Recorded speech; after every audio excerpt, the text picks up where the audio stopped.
Hello homos!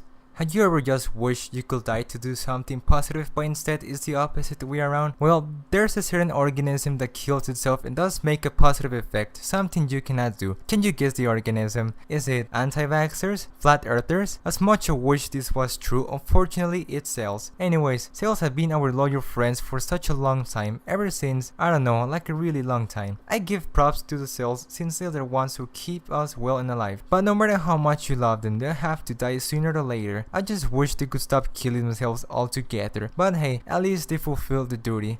What good does that do if they kill themselves? Well, you see, cells are pretty complicated organisms, that's too much to explain, and just like anything else on the world, they age. And they have to die before they become traitors. There's two ways cells die. One of them is called apoptosis, which is like a cell performing seppuku, and another one called necrosis. This is when cells die because you got burned or stepped on a sharp Lego. But anyways, let's talk about apoptosis, mostly known as cell suicide. During the process of apoptosis, the cell begins to shrink and pull away from its neighbors, just how your ego shrinks when you pull out from high school. As the cell pulls away from the other cells, the surface of the cell appears to boil, creating fragments and escaping like bubbles. Then the nucleus of the cell also begins to condense and break into evenly sized fragments, thus disintegrating the entire cell. I found that caspases are the ones responsible for triggering apoptosis, but I was unable to get a clear understanding and I'm not getting deep into it. Once the cell probably fulfills its destiny, a crew of cells named phospholoids come to the scene and clean up the dead corpse of the cell. Did I mention that you'll be glad that cells commit suicide, as this process prevents defective cells from damaging your body, which one of them called being cancer?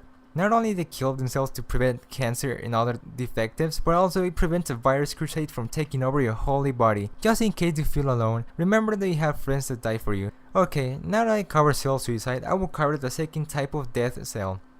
Necrosis. This isn't even a process, but rather mass genociding a huge population of cells just because you got a burn or a cut or any type of injury. I don't have that much to talk about necrosis since it's really easy to understand what it means and doesn't require as much investigation. But wait, there's more. I forgot to mention Anochius. It's something similar as apoptosis, but the only difference is that it's a type of programmed cell death that happens from a separated extracellular matrix. Basically maintain homeostasis by preventing the adherent independent cell growth and not letting them attach to the incorrect tissue, which is basically what you want to prevent cancer from invading your country. That's all for today. I hope you have a great day and thanks for watching.